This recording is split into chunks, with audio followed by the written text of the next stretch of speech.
রাসূলুল্লাহ সাল্লাল্লাহু আলাইহি ওয়াসাল্লামের মেহমান হযরত আবু তালহা রাদিয়াল্লাহু তাআলা আনহু বাড়িতে নিয়ে গেলেন। বাড়িতে গিয়ে বিবিকে জিজ্ঞাসা করলেন, ওগো বিবি, ঘরে কি কিছু আছে?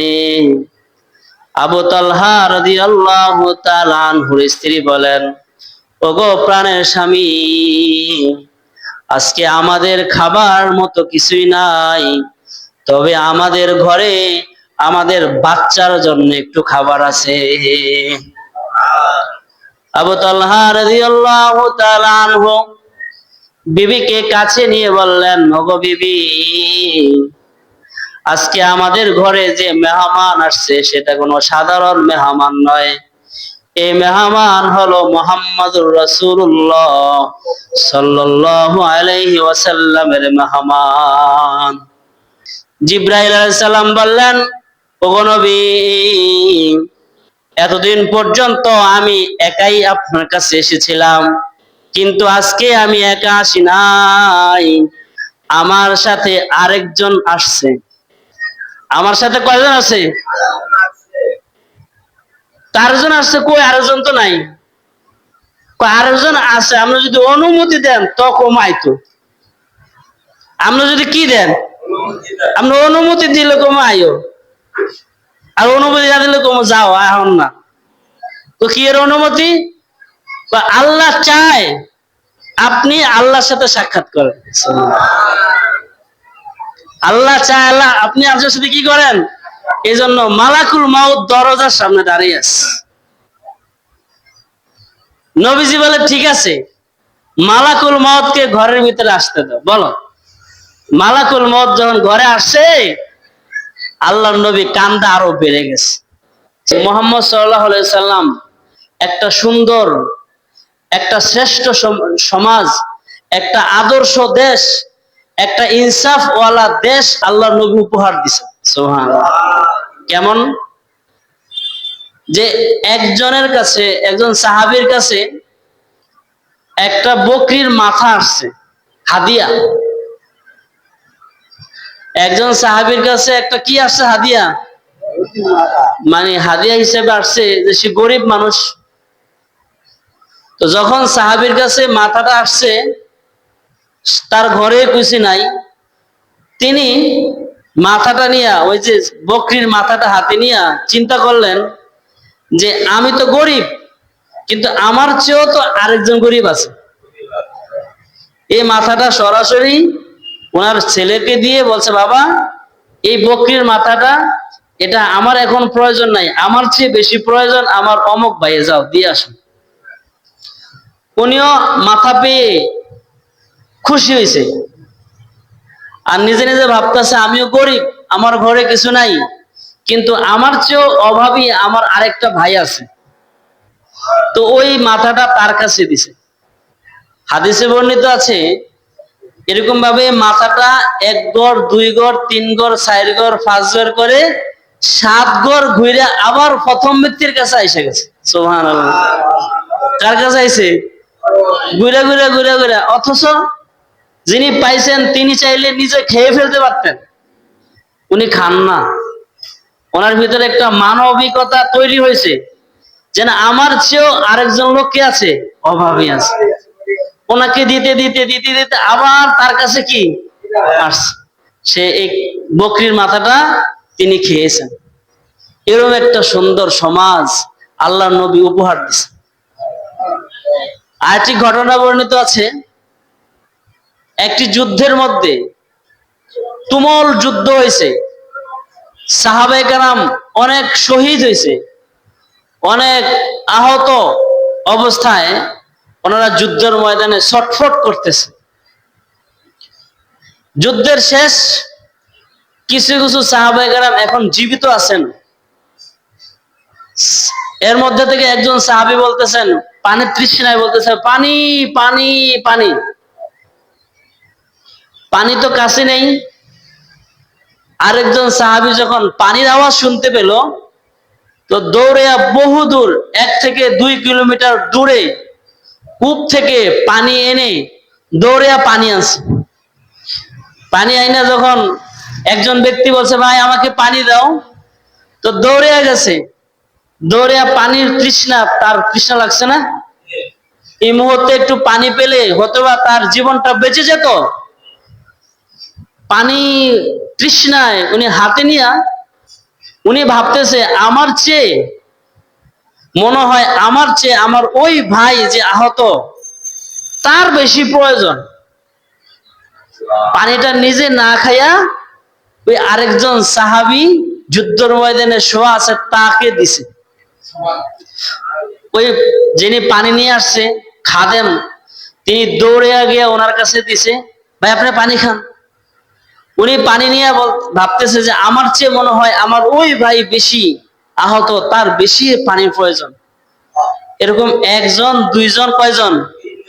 তিনজন। তৃতীয় জনের কাছে যাইয়া যখন পানি নিছে তখন বলছে ভাই আমার চেয়ে মনে হয় ওই ভাইয়ের পানি বেশি প্রয়োজন। তো দৌড়ে আয়সা দেখে উনি হইল প্রথম ব্যক্তি। উনি হইল কোন ব্যক্তি? আয়সা দেখে উনি মারা গেছে। আফসোস হয়ে গেল, কি রে এটা, এনি যদি প্রথম পানি খাইতো তাহলে তো বেঁচে যেত, তিনি বেঁচে যেতেন, তিনি পানিটা খান নাই। আরেকজন দ্বিতীয় ব্যক্তির কাছে দৌড়ে যায় দেখে উনিও মারা গেছেন। তৃতীয় ব্যক্তির কাছে যায় দেখেন উনিও কি মারা গেছেন। পানিটা তো সবারই প্রয়োজন ছিল, কিন্তু তারা নিজের প্রয়োজনটাকে প্রাধান্য না দিয়া আরেকজনের প্রয়োজনটাকে প্রাধান্য দেওয়ার এই মন মানসিকতা তৈরি হয়েছে যে দেশে, এই দেশটা কি সুন্দর না? আমরা হইলাম এমন একটা দেশে বসবাস করতেছি, এমন একটা সময়ের মধ্যে আমরা আছি যে ভাইয়ে ভাইয়ের সম্পত্তি জোর করে নেয়, ভাইয়ে বোনের সম্পত্তি জোর করে নেয়, আরেকজনের সম্পদ মিথ্যা জাল দলিল বানায়া আমরা দখল করে খাই, আরেকজনের মরিচ নিয়ে খাই, আরেকজনের ক্ষেতের ফসল নিয়ে খাই, ফেজ নিয়ে খাই, আরেকজনের পুকুরে নিজের টাকা দিয়া ফালানো মাছ বড় হয়, মাছের খাদ্য দিচ্ছে, সেই মাছগুলো রাত্রে ধরে ধরে খায় না? প্রয়োজন যেটা খাওয়ার কথা ছিল সেটাই তো সাহাবায়ে কেরাম খায় না। নিজের জীবন দিও, নিজের জীবনের বিনিময় আরেকজনের জীবনটাকে প্রাধান্য দিছেন। সেই যুগটা হইল কি সোনার যুগ। বলেন এই যুগটা কিসের যুগ? আর এখন যুগটা কি? এখনকার যুগটা কি? সন্তান মা বাবাকে খাওয়ায় না, নিজেরটাই বড়, নিজের প্রয়োজন বড়।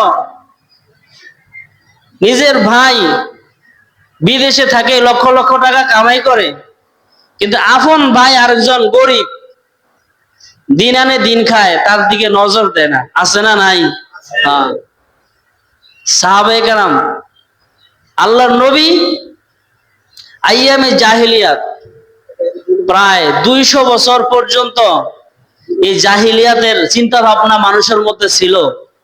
আর আল্লাহর নবী 23 বছরে সেই অন্ধকার মানুষটিকে, সেই মূর্খ মানুষগুলোকে সোনার মানুষে পরিণত করছে। আরেকদিন আমাদের নবীর কাছে একজন মেহমান আসছে। নবীর কাছে মেহমানটা কার? জোরে বলেন। নবীর মেহমান। নবীজি ঘরে গেছে, আয়েশা সিদ্দিকা রাদিয়াল্লাহু তাআলা আনহাকে বললেন যে আয়েশা ঘরে কি কিছু আছে? আয়েশা সিদ্দিকা রাদিয়াল্লাহু তাআলা আনহা বললেন ইয়া রাসূলুল্লাহ ঘরে তো কিছুই নাই। কয় একজনের খাবারের কিছুই নেই? কয় না, একজনও না। তাহলে কি আমরা না খাইয়া? কয় হ। এখন নবীজির ঘরে কি আসছে? মেহমান। কথা তো কয় না, মেহমান। নবীজির ঘরে মেহমান। ওই মেহমানকে এশারের নামাজ পড়ার জন্য মসজিদে নিয়ে গেছে। মেহমানকে বলছে আসো মসজিদে আসো। মসজিদে যাওয়ার পরে নামাজ আদায় করে নবীজি সাহাবায়ে কেরামকে বলছে, হে সাহাবায়ে কেরাম, আমার একজন মেহমান আসছে, তোমাদের মধ্যে কি এমন কেউ আছে যে আমার মেহমানের মেহমানদারি করবা। যে মেহমানদারি করবে আল্লাহ তাআলা তাকে জান্নাত দান করবে। সব সাহাবা কেরাম শুনছে, কিরে নবীজির মেহমান, এনারা যদি আমি একটু খাওয়াই তাহলে আমাকে কি দিবে? জান্নাত দিবে। তার মধ্যে অনেক সাহাবায়ে কেরাম ছিল সবাই গরিব। একজন সাহাবীর বুকের ভিতরে একটা সাহস ছিল যে আমার ঘরে হয়তোবা কিছু আছে। আবু তালহা, নাম কি? আবু তালহা রাদিয়াল্লাহু তাআলা আনহু আপুরে ইয়া রাসূলুল্লাহ, আপনার মেহমান যে আসছে ওই মেহমানকে আমার কাছে দেন, আমি ওনাকে আজকে মেহমানদারি করাবো। সুবহানাল্লাহ। বাড়িতে গেছে রাসূলুল্লাহ সাল্লাল্লাহু আলাইহি ওয়াসাল্লামের মেহমান হযরত আবু তালহা রাদিয়াল্লাহু তাআলা আনহু বাড়িতে নিয়ে গেলেন। বাড়িতে গিয়ে বিবিকে জিজ্ঞাসা করলেন, ওগো বিবি, ঘরে কি কিছু আছে? আবু তালহা রাদিয়াল্লাহু তাআলা আনহুর স্ত্রী বলেন, ওগো প্রাণের স্বামী, আজকে আমাদের খাবার মতো কিছুই নাই, তবে আমাদের ঘরে আমাদের বাচ্চার জন্য একটু খাবার আছে। আবু তালহা রাদিয়াল্লাহু তাআলা আনহু বিবিকে কাছে নিয়ে বললেন, ওগো বিবি, আজকে আমাদের ঘরে যে মেহমান আসছে সেটা কোনো সাধারণ মেহমান নয়। এই মেহমান হলো মুহাম্মদুর রাসূলুল্লাহ সাল্লাল্লাহু আলাইহি ওয়াসাল্লামের মেহমান। এই মেহমান কার মেহমান? নবীর মেহমান, সাধারণ মেহমান নয়। আবু তালহা রাদিয়াল্লাহু তাআলা আনহু বলেন, ওগো বিবি, তুমি আমাদের সন্তানকে কোনোভাবে তাদেরকে ঘুম পাড়িয়ে দাও, আর যতটুকু খাবার আছে এই খাবারটা মেহমানের সামনে দিবা। কার সামনে দিবা? আর মেহমানকে যখন সামনে নিয়ে আমি বসবো ওই সময় বাতিটা নিভিয়ে দিন, তো মেহমান বুঝতে পারবে না খাবার কতটুকু। আমরা বলবো আসো আমরা সবাই মিলে খাই, বাতি নিভে দিছে, আয় হায় রে বাতি কি নিভতে গেছে, নাই তেল নাই। এরপরে খাবার আসছে, খাবার তো কেউ দেখে না। প্লেটের মধ্যে খাবার আছে কয়জনের? এখন আবু তালহার স্ত্রী, মেহমান তিনজনেই বসছে যে না আলহামদুলিল্লাহ আমরা সবাই খাবো, ইনশাল্লাহ বসো। তো আবু তালহা উনি খায় না, খাবার কি ধরছে? ভান ধরছে। আবু তালহার স্ত্রীও কি খায় না, খাবারের কি ধরছে? বান ধরছে। হ্যাঁ মজা হয়েছে, খাবারটা মজা হয়েছে, খান। আর যিনি মেহমান তিনি তো মনে করছেন ওনারাও খাইতেছে, উনিও খায়া তৃপ্তি হয়েছে, আলহামদুলিল্লাহ। সুবহানাল্লাহ তো কর না। আপনারা কেউ এরকম খাওয়াইবেন নি? আরে না, আপনি বুনাইলেই তো আপনার মুখ বাজার হয়ে যায়। আপনার বোন ঘর আইছে, এটাই দেখি তো আমরা কি মনটা খারাপ হয়েছে, আইসে খাইতো আর নিত এরকম। নবীজির মেহমান পাইয়া খুশি, মেহমানদারি করে দিস। এই যে রাতের অন্ধকারে যে মেহমানদারি করছে এটা কোনো ফেসবুকে ছাড়ে না, কিন্তু এই খবরটা আরশে আজিম পৌঁছে গেছে। সুবহানাল্লাহ। আল্লাহ তাআলা রাতের মধ্যে নবীজিকে শুনিয়ে দিয়েছেন যে আবু তালহা যেভাবে মেহমানদারি করেছে এই মেহমানদারিতে আল্লাহ তাআলা খুশি হয়ে গেছে। আবু তালহা যখন পরের দিন ফজরের সময় মসজিদে ওই মেহমান নিয়ে ঘরে মসজিদে আসছে, আবু তালহারে দেখা নবীজি মুস্কি মুস্কি হাসছে। সুবহানাল্লাহ। আবু তালহা তুমি তো জান্নাত কামে কইলেছ। সুবহানাল্লাহ। আচ্ছা, এই যে সাহাবায়ে কেরামের এরকম একটা উদার মন তৈরি করছে, যে যুগে মানুষ জুলুম নির্যাতন করত, যে যুগে মানুষ মানুষকে মেরে ফেলতো, যে যুগে মানুষ তার কন্যা সন্তানকে জবাই করে দিত, সেই যুগে একজন মেহমান, অপরিচিত একজন মেহমানকে নিজে না খায় খাওয়ানো, এটা কি একটা বড় বিশাল ব্যাপার না? সে আদর্শ রাষ্ট্র কায়েম করেছেন কে? মুহাম্মাদুর রাসূলুল্লাহ। কিভাবে মানুষগুলোর পরিবর্তন করেছে, কিভাবে মানুষগুলোর মধ্যে কি পরিবর্তন, কি পরিবর্তন। নবীজির পরে খলিফা ছিলেন হযরত আবু বকর সিদ্দিক রাদিয়াল্লাহু তাআলা। তো ওমর রাদিয়াল্লাহু তাআলা হলেন দ্বিতীয় খলিফা। তো বলেন প্রথম খলিফা কে? কথা তো কয় না। প্রথম খলিফা কে? আবু বকর। দ্বিতীয় খলিফা কে? ওমর। তো একদিন আবু বকর ওমর রাদিয়াল্লাহু তাআলা আনহু গভীর জঙ্গলে গেছে। গভীর জঙ্গলে গিয়ে দেখে একটা ঘর, একটা ঘর। ওই ঘরের ভিতরে একজন অন্ধ বৃদ্ধা মহিলা। এত গভীর জঙ্গলে বৃদ্ধা মহিলা। তো বৃদ্ধা মহিলাকে জিজ্ঞাসা করলো, মা আপনি এখানে একা একা থাকেন, আমি আপনার একটু খেদমত করতে চাই।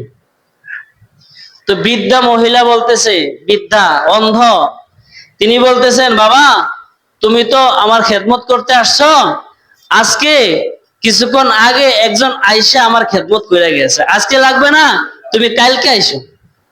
কবে আইসো? তো ওমর রাদিয়াল্লাহু তাআলা আনহু বলছে, না তাহলে কালকে আমি। তো কালকে আবার একটু সকাল সকাল আইছে। সকালে আইসা বলতেছে, মা আমি তো আপনার একটু খেদমত করতে আইছি।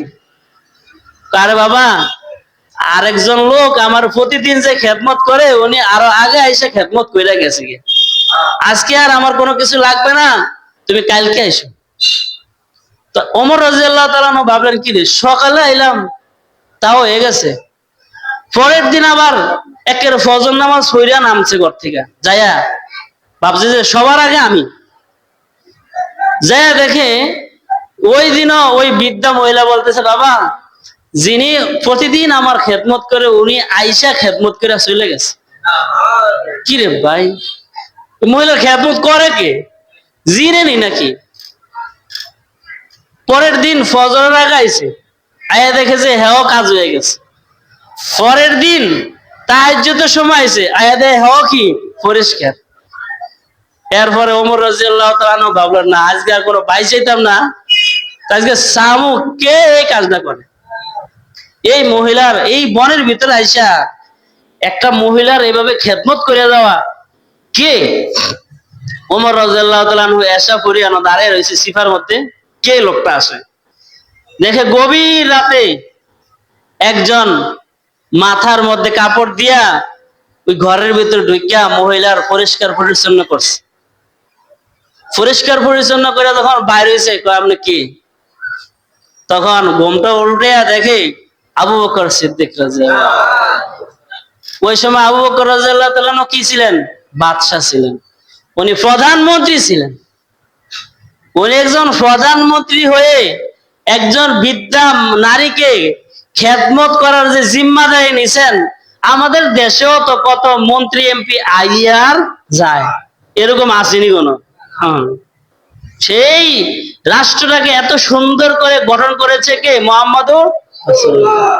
যে মানুষের মধ্যে ছিল মায়েরা লেবু, যে মানুষের মধ্যে ছিল কাটাকাটি মারামারির চিন্তা ভাবনা, সেই মানুষগুলো এত মানবিক হলো কিভাবে? এত মানবিক করেছে কে? মুহাম্মাদুর রাসূলুল্লাহ। মুহাম্মদ সাল্লাল্লাহু আলাইহি সাল্লামের নাম শুনলে কি বলতে হয়? সাল্লাল্লাহু। আমরা তো মুহাম্মদ সাল্লাল্লাহু আলাইহি সাল্লামের আদর্শ বাস্তবায়ন করতে চাই না, আমরা আরো অন্য মানুষের আদর্শ বাস্তবায়ন করার মধ্যে আমরা মনে করি শান্তি। না, একমাত্র শান্তি ইসলাম এবং মুহাম্মদ সাল্লাল্লাহু আলাইহি সাল্লামের আদর্শের মধ্যে। এছাড়া বাকি যত আদর্শ আছে এটি সব ভুয়া, যত আদর্শ আছে এটি সব স্বার্থপর, নিঃস্বার্থ আদর্শের নাম মুহাম্মাদুর রাসূলুল্লাহ। নিঃস্বার্থভাবে মানুষের দেশ ও মানুষ আর মানবতার কাজ করেছে মুহাম্মাদুর রাসূলুল্লাহ। সেই নবীকে পেয়ে আমরা খুশি না বেজার? কিন্তু খুশি হইলে কি হবে? নবীর বিরুদ্ধে যদি কেউ ব্যঙ্গ করে, আমগো কলজের মধ্যে আঘাত লাগে না। নবীকে ছাড়া আরেকজনের আইন বাস্তবায়ন হবে, তো আমরা এটা তো কি আমাদের মনে একটুও লাগে না যে নবীজির আদর্শ বাস্তবায়ন নাও, এটাই আমরা চাই। নাউজুবিল্লাহ। নবীজির আদর্শ বাস্তবায়ন করার জন্য ফিকির করতে হবে। আল্লাহ কবুল করুক, বলেন আমিন। আমাদের নবীর আরেকটা বৈশিষ্ট্য হলো ইনি উম্মতি সব সময় কি উম্মত উম্মত উম্মত উম্মত, উম্মত ছাড়া আর কিছুই বোঝে না। নবীজির মৃত্যুর সময় একদম বার্ধক্য যখন বৃদ্ধ হয়ে নবীজি অসুস্থ হয়ে পড়লেন, নামাজ পড়ার জন্য মসজিদে যেতে পারে না, আয়েশা সিদ্দিকা রাদিয়াল্লাহু তাআলা আনহাকে বললেন, আয়েশা আমি তো মসজিদে যেতে পারছি না, তুমি বলো আবু বকরকে ইমামতি করতে। ইমামতি করতে গেছে কে? আবু বকর সিদ্দিক রাদিয়াল্লাহু তাআলা আনহু। ইমামতি শেষ করে নামাজের পরে আবু বকর কান্দে, ওমর রাদিয়াল্লাহু তাআলা আনহু কান্দে, সাহাবারা কান্দে। কেন কান্দে? এতদিন পর্যন্ত নবীজি আমাদের ইমামতি করছে, আজকে নবী নাই, এই নবী নাই এটার জন্য কি করে কাঁদতেছে। নবীজিও আসতে পারে না, এই জন্য নবীজিও চিন্তিত হয়ে ঘরের মধ্যে কাঁদতেছে। ঠিক এই সময় আল্লাহর নবীর কাছে আসছে জিবরাইল আলাইহিস সালাম। জিবরাইল আলাইহিস সালাতু ওয়াস সালাম এসে নবীজিকে সালাম দিয়েছেন, আসসালামু আলাইকুম ইয়া রাসূলুল্লাহ।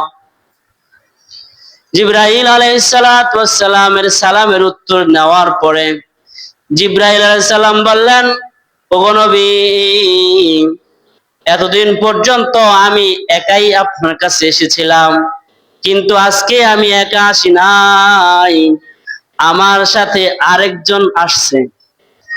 আমার সাথে কয়জন আছে? চারজন আসছে। কই আরেকজন তো নাই? আরেকজন আছে, আপনি যদি অনুমতি দেন তো কমাইতো। আপনি যদি কি দেন? আপনি অনুমতি দিলে কমাইও, আর অনুমতি না দিলে কমে যাও, এখন না। তো কি এর অনুমতি? আল্লাহ চায় আপনি আল্লাহর সাথে সাক্ষাৎ করেন। আল্লাহ চায় আল্লাহ আপনি আল্লাহর সাথে কি করেন, এই জন্য মালাকুল মাউত দরজার সামনে দাঁড়িয়ে আছে। নবীজি বলে, ঠিক আছে, মালাকুল মাউতকে ঘরের ভিতরে আসতে দাও। বলো, মালাকুল মাউত যখন ঘরে আসে, আল্লাহর নবী কান্দা আরো বেড়ে গেছে। সুবহানাল্লাহ কোন না? জিবরাইল আলাইহিস সালাতু ওয়াস সালাম নবীজিকে বলে, ওগো নবী, আপনি কেন কান্দা করেন?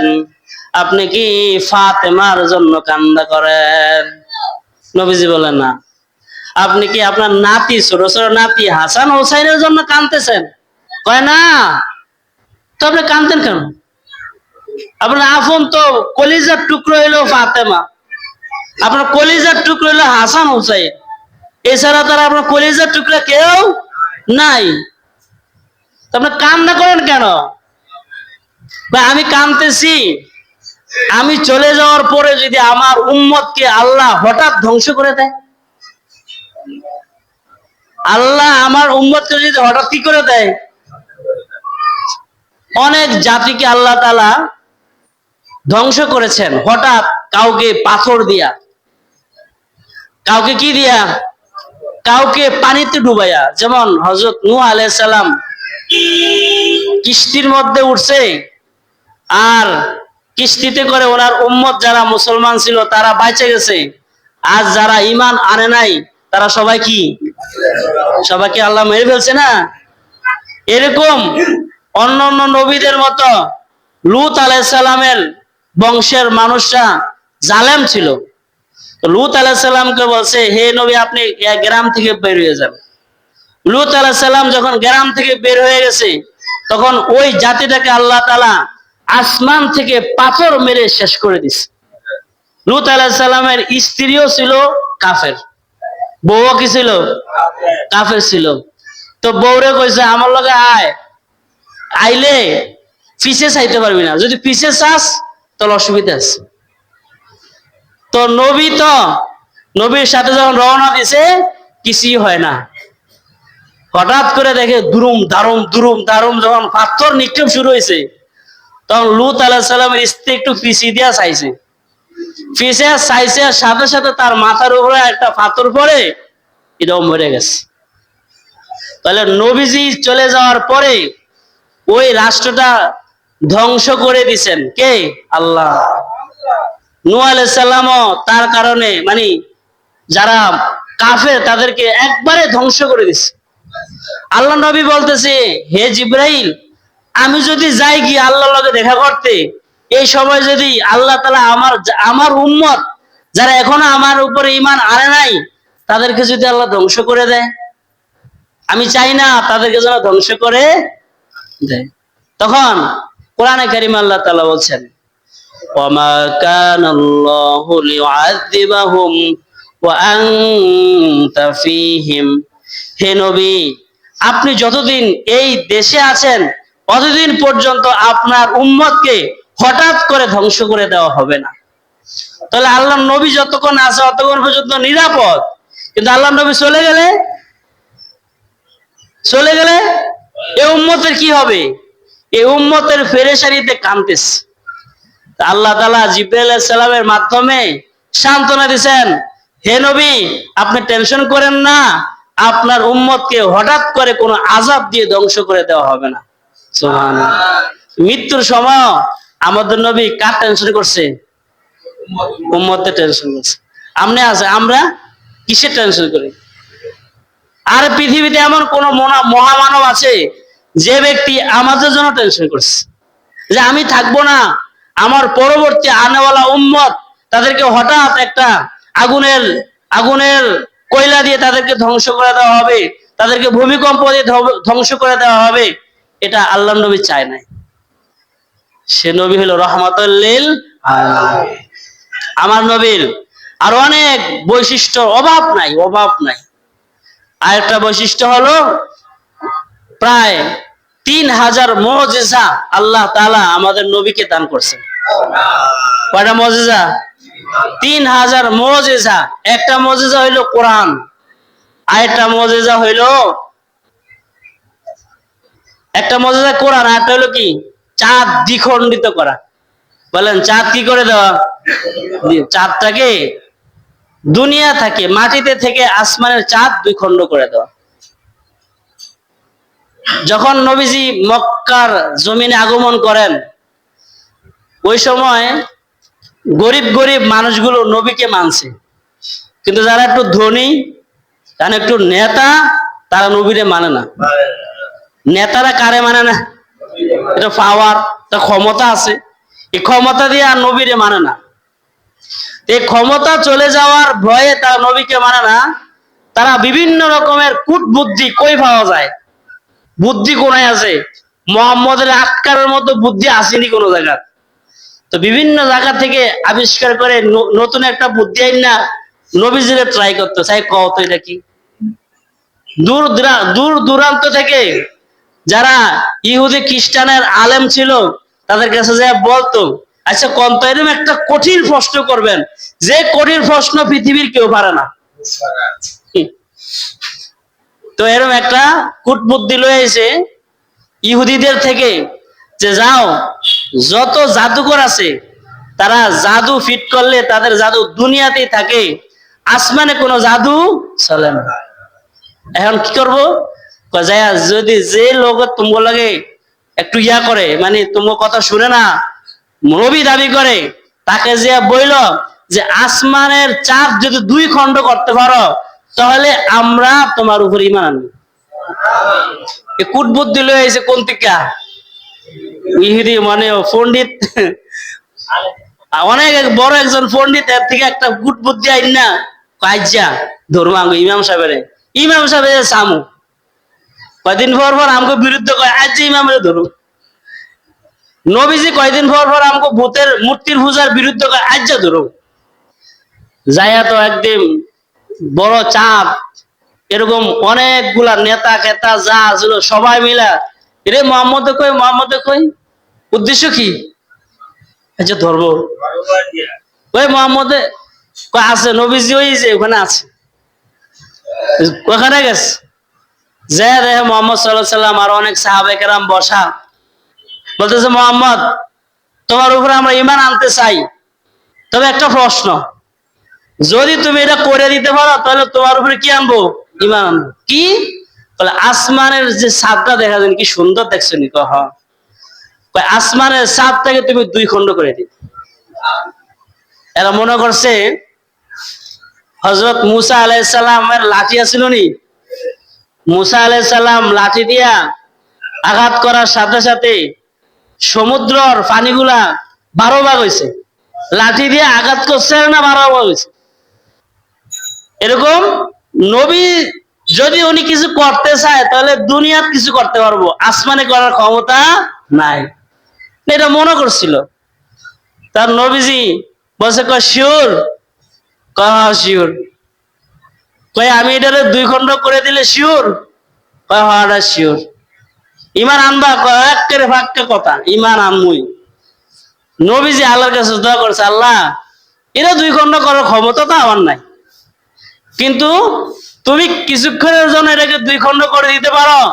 যদি 2 খণ্ড করে দাও তাহলে কিছু মানুষ তোমার উপর ঈমান আনবে বলে আমার কাছে ওয়াদা করছে। আল্লাহ তুমি একটু করে দাও, আমি এই বান্দাদেরকে তোমার সাথে লাগিয়ে দিই। তখন আল্লাহর নবী যখন আঙ্গুল দিয়ে ইশারা করছে, সাথে সাথে 2 টুকরা হয়ে গেছে। সুবহানাল্লাহ। এই যে 2 টুকরা হয়েছে, ওই সময়ের সারা আরব দেশের প্রত্যেকটা মানুষ দাঁড়িয়ে দাঁড়িয়ে তামাশা চাইছে। কিরে আসমান 2 খণ্ড হয়ে যাইতে আছে, 2 দিকে হয়ে আবার মিলে গেছে। 1-1.5 ঘন্টা পর্যন্ত মানুষ কি চাইছে? মানে বাহিরে দাঁড়ায়া এরকম দেখছে যে চাঁদ 2 খণ্ড হয়েছে, আবার কি মিলে গেছে। সকালবেলা তো রাত্রেবেলায় যখন এই 2 খণ্ড করে আবার মিলে গেছে, তখন ওই নেতা খাতা যারা আছে হ্যাঁ উদ্দেশ্য হইলো কি জানা না আটকানো। নবীরে আটকাইতে পারলে কোনরকম তারে আজকের লেগে আর ঘরের থেকে তারা নামতে দেওয়া হবে না, এরকম আটকাইতে চাইছিল, কিন্তু আটকাইতে পারে নাই। এখন বলতেছে মুহাম্মদ আমরা মনে করছিলাম তোমার জাদু মনে হয় দুনিয়াতেই তুমি পারো, কিন্তু দেখা যায় এখন তোমার জাদু আসমানও চলে। নাউজুবিল্লাহ। এটা কি জাদু না মুজিজা? এরা মুজিজা। এরকম প্রায় 3000 মুজিজা আল্লাহর নবীকে আল্লাহ তাআলা এরকম মুজিজা দেওয়ার তৌফিক দান করেছে। মুজিজা দেখেছেন কয় হাজার? 3000 মুজিজা। এরকম আল্লাহর নবীর আরো অনেক বৈশিষ্ট্য, যে বৈশিষ্ট্যগুলো কোনো কি নাই, যেটা আমাদের পক্ষে সম্ভব না। হাউজে কাউসার, হাউজে কাউসার কোরআনে কারিমে আল্লাহ তাআলা বলছেন ইন্না আ'তাইনাকাল কাউসার, হে নবী আমি আপনাকে হাউজে কাউসার দান করছি। হাউজে কাউসার কি? কয় কাল হাসরের মাঠে বছরকে বছর মানুষ এরকম তামার জমিন উপরে সূর্য আধা হাত উপরে থাকবে, গরম সইতে পারবে না, কলিজা ফেটে যাবে, পানির তৃষ্ণায় দৌড়ে যাবে, হায় পানি কোথায় পায়, পানি কোথায় পায়। তখন যারা মুসলমান, যারা নবী প্রেমিক, তাদের মনে পড়ে যাবে হাসরের মাঠে না একজনে পানি খাওয়ায়। সুবহানাল্লাহ। না পানি খাওয়ায় দৌড়ে যাবে, সেই পানির বিশাল নদী, নদীর পানিটা দুধের চেয়েও সাদা, মধুর চেয়েও মিষ্টি। যে এক গ্লাস পানি পান করবে বা একটু পানি খাবে, ওই ব্যক্তির পুরা আর জীবনে কখনো তৃষ্ণা লাগবে না। এই হাউজে কাউসার কার কাছে আছে? নবীজিকে দিবে। এই জন্য নবীজির খাঁটি আশেক হওয়া চাই। বলেন নবীজির কি হওয়া চাই? আমরা তো শুধু 12 রবিউল আউয়াল আসলে ঈদে মিলাদুন নবী পড়া একদিনের আশেক রাসূল হই। একদিনের আশেক রাসূল হইলে হবে না তো। আশেক রাসূল হতে হবে কি বছরে 360 দিন। বলেন বছরে কয় দিন? মাসে 30 দিন, সপ্তাহে 7 দিন, দিনে 24 ঘন্টায় আশেক রাসূল নবীর প্রেম কলিজা থাকতে হবে।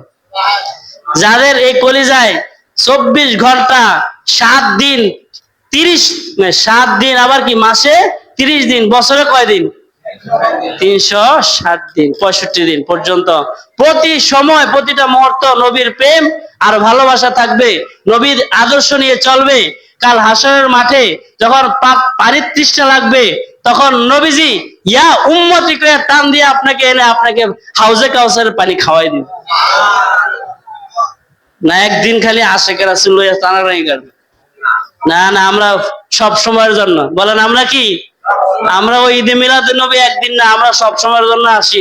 আমরা ঈদে মিলাদুন নবী মানি না, আমরা মানি সিরাতুন নবী। আল্লাহ তাআলা আমাদের সবাইকে নবীজির আদর্শ গ্রহণ করে মৃত্যুর পরে ওই যে বলছে না বিসমিল্লাহি ওয়া আলা মিল্লাতি রাসূলিল্লাহ, এটার বাস্তবায়ন হয়ে আমরা কবরে যাওয়ার তৌফিক দান